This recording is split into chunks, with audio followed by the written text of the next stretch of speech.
Hello, beautiful, and welcome to a brand new season of The Last Resort. You know, the first season was great. I loved it so much more than I was expecting to. So when I heard that there was another season, I was really stoked. That was until I started recording the episode. Let me go on a tangent really quick. Actually, I'm going to be going on a lot of tangents like this whole time. So normally, I don't watch the show until I have completely done the recording on my computer. I transfer the file into my editing software, and then I clip out the introduction, and then I cut out all the commercials, and then I will finally watch the episode. So while the show is recording on my computer, I'm running around my house. But this time, I had the opportunity to walk past my computer enough times to get a pretty good look at the cast members. There isn't a single couple here that I like. For one, we already know that Josh and Natalie are probably one of the most manufactured couples that TLC has ever put on this show so far. We know that Rob and Sophie aren't together, and during this recording, I'm convinced that they don't even like each other. This was just for money and clout. And then these two, I don't even know their names. I never watched their segments because one, they were so boring, and two, there's something about this girl's face that makes me crazy. I can't put my finger on it. Sometimes I look at her and I think she looks really beautiful, and then other times I'm like, she's creepy looking. And I feel really bad saying that because she's not ugly. There's just something spooky. Gino and Jasmine, we already know that they're split up. Brandon and Julia. Does anyone give a flying flim-flam about these two? Then Stacy and Florian. And I'm probably gonna accidentally call her Darcy throughout this recording. I don't know anything about these two except that they are also terrible to look at. The guy looks like he's dead. Okay, cast him in a zombie movie. He'll be the only person that doesn't need makeup. Oh my gosh, I just roasted the crap out of everyone. Let me say something nice. Gino and Jasmine, you guys are my favorite to imitate, hands down. Jasmine, your skin is beautiful. I don't know what your secret is, but good job. Gino, you still look exactly like Squidward, but Squidward is one of my favorite characters. Oh gosh, Natalie, your hair is as fried and damaged as mine. I could be looking at my sister right now. Crispy hair, gang. We'll never cut it. Josh, let's skip him. Sophie, I love the high bridge on her nose. And I'm not trying to be petty. I really mean that. I think it makes her face so unique. I hope she never, ever touches her nose. I think that's probably all the compliments I've got left in me, so let's get started. Gino and Jasmine are the first to arrive. They get to their room with Jasmine complaining the entire way there. You are so nice to me, and then people are like, oh, Gino is a sweetheart. We wouldn't even be here if you were nice to me, Gino. But you treat me horrible at home. Poor Gino, poor Gino. Next on the chopping block is Natalie. She is driving through Arizona alone, saying it's beautiful, and she would be willing to move to Arizona if it was for the right guy. Okay, first of all, the desert sucks. Second, if they were in a relationship, why are they traveling separate? And why is she talking about moving to a whole nother state with a different man? Okay, the stupid with these two have already begun. And I think with a right guy, I would move to Arizona. Why not? Is she still married to Mike, by the way? Did we ever get a resolution with them? Josh and Natalie reunite at location, and the way that they hug totally made it look like they hadn't seen each other in a very long time. I'm totally convinced that these two, along with Rob and Sophie, will be acting out this entire show, which is a bummer, you know. We want some authentic drama. We've never, really lived together, but we've had moments that we've actually been really connected. This is so stupid. She broke up with him years ago while she was still married because he never let her into his life, and he still isn't letting her into his life. All of these people are working with one another to build up clout. It's like they're literally keeping each other relevant. These two are friends with benefits, and that's it. We have a really good physical relationship. That's never been our problem. Oh, Lord. In a private interview, Josh starts filling us in a little bit on his son's car accident. The story was circulating online. It hadn't been unpacked on the show, but Josh's son was in a severe accident. His friend lost his life, and my son lost his leg. Josh says that during that time, Natalie was super comforting. She was there for him. So as he is speaking, we learn that they have been back together for a month. I'm a great breed, a rare breed. This is why we need therapy. I'm a rare breed. I need to put that one on a shirt. The next to arrive are Florian and Stacy, who look as fake and plastic as Sarper and Shekinah. He was a 25-year-old fitness model and the most gorgeous guy I'd ever seen in my life. That is the most gorgeous man you've ever seen? He looks like the original caveman. He looks like the missing link. That bra bone is so heavy, if he headbutts somebody, he'll break their skull in half. About a half a year ago, I got really sick. The doctor said you need to get to the emergency room. Stacy almost lost her kidney, but she tells us that during her recovery, Florian started taking off more and becoming more and more secretive. Since her health scare, they've only grown further apart. I worry about Florian not being in it for the long haul, especially after what I found out a few weeks ago. Uh-oh. What's it gonna be? I purposely choose not to watch the intros, and you know how I usually do the in the next episode? I'm not gonna do that with this season either, because usually they'll just give like a little teaser for the next episode, but with this show, they give teasers for the whole season, and they end up like ruining it. They give spoilers. So I'm not gonna be doing that. All right, who's our next couple? By the looks of this clip, it's none other than Sophie. Of course, they would introduce these two with him playing with her ass cheeks. They both have an OnlyFans. Actually, I think like half of this cast has an OnlyFans. Rob literally looks up at the camera while he's touching her butt. It's just, oh my gosh, it's gotta be one of the most pitiful plugs I've ever seen. It's just so blowy. This is supposed to be her husband. Advertising her ass cheeks. I don't care if anyone thinks I'm a prude, you guys. TLC has got to move away from this, or no one's gonna want to watch this show anymore. I was living in Mexico for a bit, and Rob would come and visit me all the time. Those were good days. Those were good days. Oh, he sounded genuinely sad. We get a rundown of their relationship, which if you're watching my little teeny tiny baby channel, you probably already know, but a quick summary anyways. She came to the States and they got married. They were constantly squabbling about surface issues and Sophie wanting more luxury. She continued berating him with his past decisions to flirt with strangers online, despite him apologizing to her over and over. He moved her into a nicer apartment, got a new car, and she took off to live with her lesbian girlfriend. We can't ignore the past. Sophie, I'm not going to it's bring one it up thing- every 5 minutes, but we're not going to act like it doesn't exist. You're not gonna bring it up every 5 seconds? I'm like 10 minutes into the show and you're already talking about it. It's already gonna be a replay with these two where she's gonna do everything in her power to make him look like an a-hole. If she's gonna hold me accountable for my lies from over 2 years ago, then she needs to reveal all of her secrets as well. It's such a horrible storyline, but one of the producers is obsessed with ass shots and feet shots. Why else is Sophie and Jasmine here? The next to arrive are Brandon and Julia. The only thing I can remember from these two is that this guy can't think for himself. He relies on the people around him to make decisions for him. You not nervous? I'm just trying not to think about it, honestly. Really? Yeah. How are you surprised, Julia? This guy hasn't had an independent thought since you met him. Have you seen that awesome giant cactus? Yes. Oh, never mind. Okay, I guess he can't think for himself. I love it. Just look like big. These two are gonna be fine. Oh, if you don't know their story, he lived with his parents on a farm with plans to someday inherit it. His friends were traveling abroad. They saw her, she was a go-go dancer. They snapped a picture, sent it over to Brandon, and he slid into her DM saying, "You will be my wife one day." I'm excited to meet everybody and see who actually here. Yeah, I don't know. Don't be afraid. These two are like the Jovi and Yara of the season. They have normal, typical issues, but they're gonna be fine. We're bringing a lot of issues to this couple's retreat. Things have been rough lately. Oh, maybe I spoke too soon. Back over to Gino and Jasmine. These two are bickering nonstop. Actually, it's mostly Jasmine who's constantly making digs at Gino.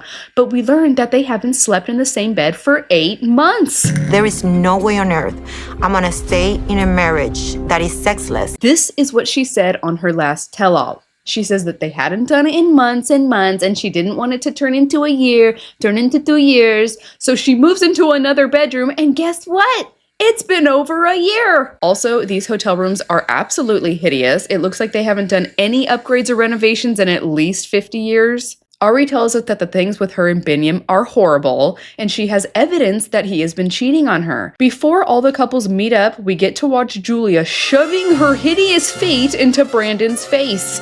Okay, I think it's tanning lotion, but dang. Stacy and Florian are the first to run into another couple. They run into Brandon and Julia. Julia is really, really excited. It's her voice. It's like, you know, somebody talk, somebody annoying. Am I gonna like this guy? Ari arrives, then Natalie and Josh. Julia has already told the rest of the gang that she does not like Natalie. Natalie, I miss you so bad.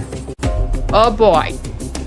If Florian is here to stir up all kinds of drama, I am here for it. I would rather see these people at each other's throats than in some stupid hypnosis therapy pretending to be leprechauns. Like, I don't mind therapy. If it was like real therapy, we were seeing them crying, having breakdowns, that would be incredible. But this fake stupid therapy is such a joke. Like, no. If that is okay with everybody, can I talk with her in a second privacy? Oh, yeah. Julie begins speaking to her in their native tongue, and I'm thinking, wow, good for you, Julia, being the bigger woman and trying to clear the air. Good for you. Then Natalie says, are you pregnant? Честно, давай начнем. Беременна или нет? Нет. Ты поправилась? Wow.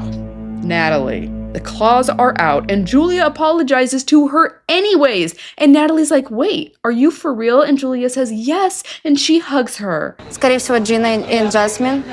Это кто? Who's that? The most played out couple on the show. I think Natalie and Florian were brought here to throw shade at every person they could. Gino and Jasmine walk up and Natalie asks Jasmine, did you get your butt from exercise or from operation? And Jasmine tells her that it's from exercise. Like this wasn't a huge storyline at one point? So? Yeah. Can you give me some exercise? Yeah, of course. Then Rob and Sophie walk up. Natalie won't even acknowledge Sophie. It cuts to Natalie telling us that, Sophie, she pretends she's so sexy. She only thinks she's sexy, but she's not, right, Josh? Is she sexy or no?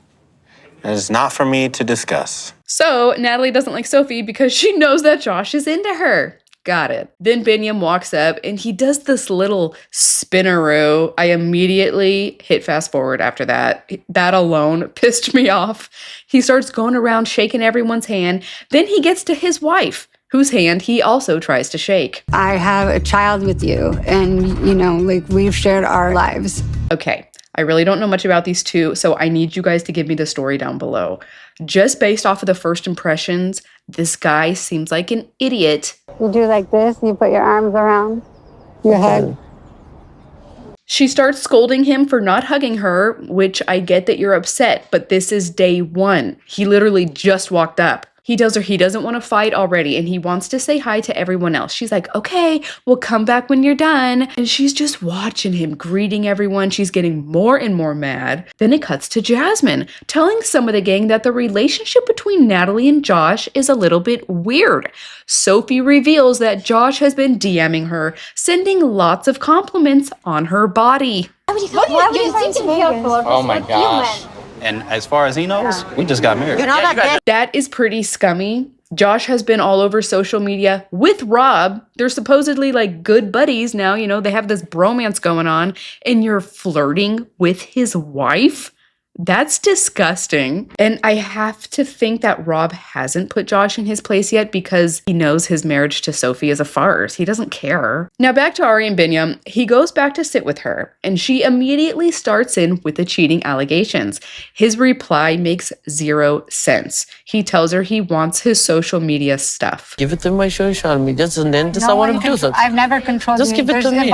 So we learned that a while back, she was managing all of his social media, arranging fights for him. She would arrange his schedule as a stuntman or something. When this moron posts pictures of him kissing another woman. So she changed the passwords on all of his social media. Now, I obviously think that Binyam is a scumbag and a loser, but I also think it's kind of petty for you changing and hiding all of his passwords. Like if he's gonna cheat on you, doing that isn't gonna do anything. And I'm also like, why is he making it such a big deal? Why can't he just make new accounts himself? If you can't, you just give it to me and then let me just give it to me. You're sick. If you can. Ugh, why is he so desperate to get back on TikTok? Like he's fiending for it. He tells us he doesn't want to open a new account because his other accounts are so old. So I guess it would be so much work for him to re-add all of his family members. I deserve so much better than this. I think this therapy probably going to help him, you know? Oh my gosh. Is Florian going to be my favorite person? He's stirring up drama and comforting a crying woman. Okay, good. I have someone to root for now. Florian and Stacy. And now we are halfway through the episode and everyone is rounded up to partake in their first therapy session. The therapist better not try to test me, because I do have a crazy side. Yes, Jasmine, we know, okay? Everyone is well aware, I guess, except for Natalie. So Mr. Botox is a cognitive behavior specialist. Miss Clapp is a counselor. And of course, this is the sex lady. They start by asking Brandon and Julia, what is their biggest problem right now? I really want to have kids, and Julia's telling me she no longer does. Julia has changed her mind about wanting kids. They have both become disillusioned and aren't intimate anymore. She explains that her time in America has not been easy. She's extremely homesick, she doesn't have any family, and she doesn't feel understood by Brandon. Then Gino and Jasmine. Jasmine immediately turns on the waterworks and tells us that Gino feels like a stranger to her. Gino tells us that since they got married, things have rapidly been falling apart. He reveals that not long ago, Jasmine took off without saying anything to him. She ghosted him and spent 3 nights at a friend's house. It's terrible. It's not fair to Gino. It's not. It's not good. You ditched Mike and started a whole new relationship with another man. Natalie, you shut up. Rob and Sophie, let's hear from the two of you. He explains that since the beginning, he had done things to hurt Sophie, but he apologized and they got married. They both say that they still love each other, but their communication is horrible. Before this retreat, I decided that I'm moving back to LA.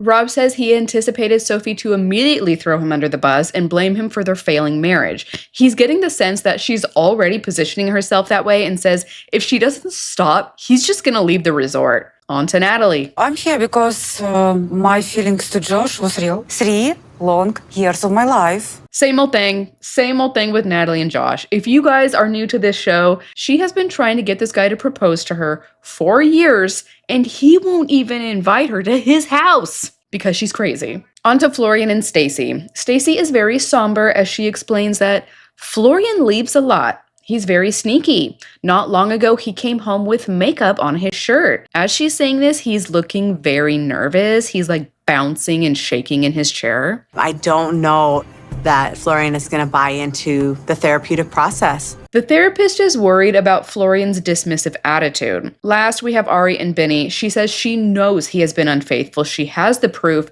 and he claims she is an absolute liar and is hyper-controlling. I'm not the bad guy, but she's not coming for fix it. She wants to look me bad. The therapist believed that their relationship is extremely damaged, and if there's any hope for them, it's going to take a lot of work. Go home, get some rest. We look forward to seeing all of you tomorrow. The couples go their separate ways, and we are brought into the hotel cameras of Gino and Jasmine. He is really, really wanting to know where did she go for those 3 days. She's like, you don't want to know, Gino. He's like, okay, well, obviously I can't help but think that you were cheating on me, Jasmine. What were you doing? That means you cheated on me and you were with a guy. Gosh. I hate you. This is so disgustingly toxic. I do believe that they really tried to make their marriage work, but I also think that Jasmine has some sort of personality disorder, and Gino's just gross. I know a lot of people like Gino now. No. I just feel like you weren't really present. Stop making excuses. What are you talking about, Daisy? Maybe it's stupid to you, but not to me. It means a lot to me. I don't know what the flim-flam you're talking about, lady. I'm embarrassed, Florian. Why? Because my husband doesn't love me. What's crying? Because I feel like you don't care. You don't care enough. This is the American telenovela I didn't know that I needed. Meanwhile, Ari and Benny are in the room arguing about the same old things. She wants closure on the cheating. He only seems to care about getting his passwords back so he can access his social media. I came here just for my social media. I want to talk about your cheating. Are you going to talk about the cheating? All right. I can get feeling hyper-controlled, but are you really going to throw away your entire marriage? Lose the wife of your child because she won't give you your passwords? If you didn't cheat, then prove it. Have that conversation. The fact that he is willing to die on this hill of the social media passwords is disgusting to me. Are you going to talk about the fact that you've been cheating on me? Yeah, first you have to give it to me, and then I will talk to you about those. All right, we still don't have enough details on these guys, and maybe he didn't cheat. But his attitude here is so disgusting. If your partner is thinking that you have been sleeping with other people, wouldn't you want to bend over backwards to prove that you weren't? He's so passive about her feelings, so I'm thinking that he's guilty. I don't want to hear anything about your social media. Get the because you out of this room. No. He tells her that she should get out, but she says, no, you're the one on the couch. Go get your own room. You can have your own bed. I hope you change your mind. Whatever you did, just rude. He ends up leaving, and Ari continues talking to the cameras. Okay, I need you guys to give me the 411 on Ari. Is she trustworthy? Is everything kosher with her? Has she ever done him wrong? She tells us this relationship has destroyed her. I just can't go back to the way things were before because it's destroyed me.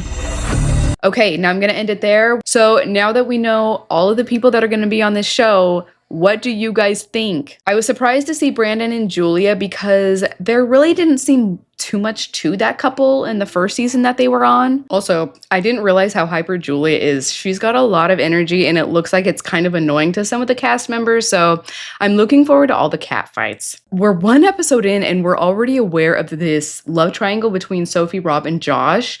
I don't really think that Rob cares. I think he's already let go of her and moved on. And then I think Sophie is just, she's flattered and amused by the whole thing. But when Natalie learns about this, she's going to lose it. That's going to be it for this one. I love you guys so much. Leave me all your thoughts down below. I want to know seriously what you guys think about this cast. Give me your predictions. What's going to happen this season? Who's going to make it? Who's going to not make it? I love you guys, and I hope you had an incredible weekend. Bye. Do you smell that? Rotten. Yeah. Yeah. What is that? Him? Him. What do you want me to do, girl? I don't know. You want me to get like a little Q-tip and tickle? Fix it. Smells I like... changed the dog food like you said. Oh, yeah, but now you're giving them wet food, babe. Babies, every once in a while, they deserve a treat. It's not the wet food. It's like haunting our house. Babe. How do you know it's not the wet food? Because he's got a stinky booty. This one's bad. It just, no. You don't have permanent stinky gas all the time. You do? No, I don't. Oh, yes, So you many do. of my farts aren't stinky. Some of them are so loud and strong, I think they burn up before the nose can smell it. You have a gift that is God-given. You rattle walls, babe. And then our kids have inherited that from you. It's a talent only she has. Babe.